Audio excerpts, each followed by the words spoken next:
no pecado para o corpo. Vamos dividir. Nós falamos na aula passada sobre corpo, alma e espírito, relacionamento, mente e consciência. Vamos falar hoje sobre o pecado. Vamos dividir.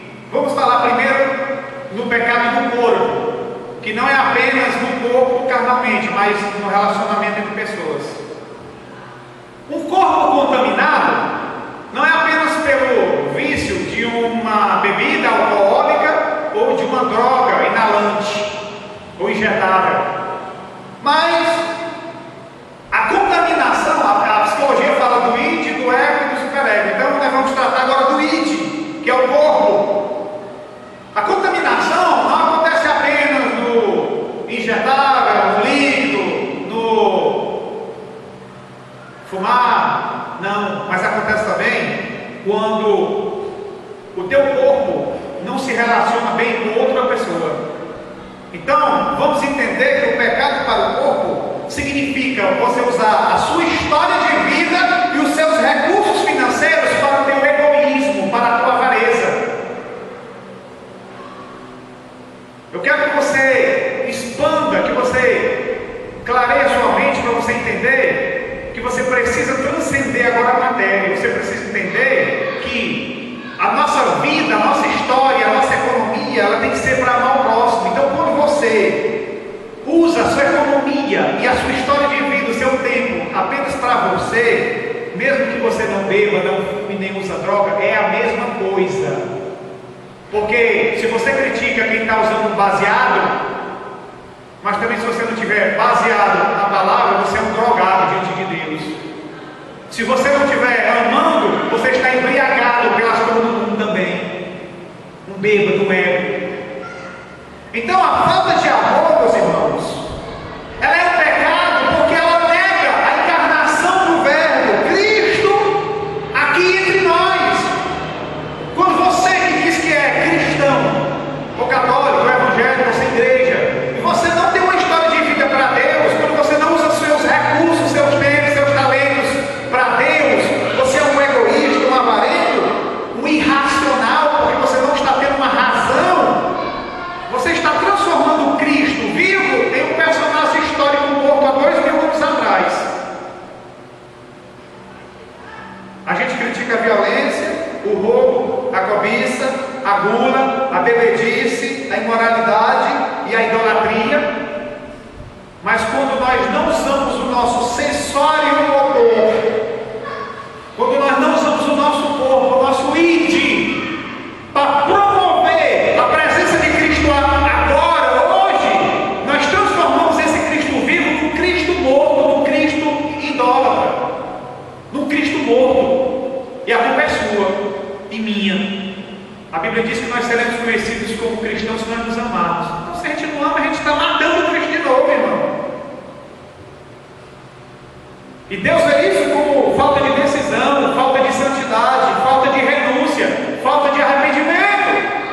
Então diga comigo, o maior pecado para o corpo é não saber usar o ter. O verbo ter. Eu tenho. Cuidado. Tudo o que você tem não é teu, é dele. E você vai prestar conta. Viu? Teu olhar, teu falar, o teu ver, o teu pegar, tudo que você tem do Senhor. Do Senhor é a terra e a sua plenitude, e todos os que nela habitam. Viu? O que você tem é de Deus. Você vai prestar conta. Segundo, vamos analisar agora a nível mental. Lembrem-se de que o verbo para o corpo é o verbo ter. Ter. Eu tenho. Então o que você tem é o que? A economia e a história. O seu tempo e os recursos. Use para Deus. Senão você é um pecador e não quer compromisso com o Senhor. No segundo estágio, que a psicologia chama de ego, o id é o corpo, o ego agora é a mente. O ego, nós temos o egoísta e o ególatra, que adora a si mesmo, narcisismo. Já o verbo não é o verbo ter, é o verbo estar. Então quando você diz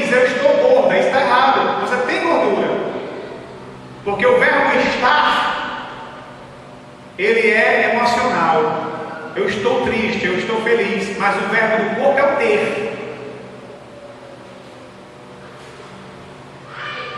Assim como você usar erradamente a sua história de vida e a sua economia constituindo pecado, quando você usa o seu ego de forma psicótica, doente, e você faz uma política opressora, seja ela política partidária, política familiar, política religiosa, política denominacional, seja que forma de governo for, familiar, eclesial, administrativo, sexual, seja o que for, ou seja, quando seus sentimentos, seus desejos, suas afeições só visam o seu próprio prazer e o enaltecimento do teu ego, quando você não é solidário, quando você é malicioso, quando você não tem uma mente purificada, você está negando a presença do Espírito de Cristo aqui e você está constituindo a tua vontade de um Deus.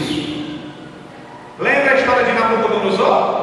Quando Deus revelou para Daniel e até para Nabucodonosor o propósito divino, mas Nabucodonosor não entendeu e utilizou aquilo ali para enaltecimento próprio. Então, quando você não quer pensar, quando você não quer ser esclarecido, quando você rejeita o aprendizado, quando você não é voluntário, a tua vida só é uma religiosidade, é o mesmo pecado diante de Deus.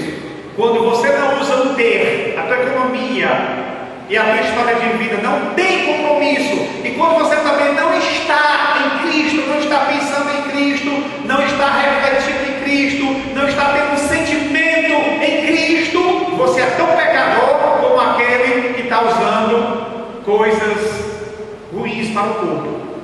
Então, nesse ponto, meu irmão, não adianta você censurar quem fuma, quem bebe e quem usa droga. Se você não usar droga, nem fumar, nem beber, mas você for um egoísta, é o mesmo pecado. O teu estar não é para Deus, é aqui. Amém, irmãos? Amém. Vamos ver agora o pecado a nível espiritual, ou a nível de consciência. Vamos ver agora a questão do superego. O id, o ego e o superego. O id, o verbo ter, o ego, o verbo estar, e agora nós temos o superego, ou o espírito, ou consciência. Qual é o verbo, pastor? É o verbo ser. São os três verbos na vida das pessoas: eu tenho, eu estou e eu sou. E hoje a coisa está tão errada que quando a pessoa diz quem é você, aí a pessoa geralmente responde o que ela tem e o que ela está passando. Quem é você? Eu sou médico. Não, médico não é uma identidade, é um título que você tem. O que é que significa o pecado a nível espiritual, a nível de consciência? É você ser um irresponsável. Diga comigo, irresponsável é aquele que não tem resposta. Tem tanto frequentador de igreja com a Bíblia aí que não falta culto, é dizimista fiel, entre aspas, e não sabe nada de Bíblia, não tem resposta para dar. Você é um irresponsável teológico, espiritual. Quando você não glorifica a Deus, quando você não espera, não tem consciência de que Jesus está voltando, quando você não tem consciência de proclamar, de testemunhar nessa tua caminhada o Deus que te justificou, quando você não vive pela palavra, isso é pecado. É tão pecado quando você não ter compromisso e como você não está em Cristo. É você não ser cristão, não ser seguidor.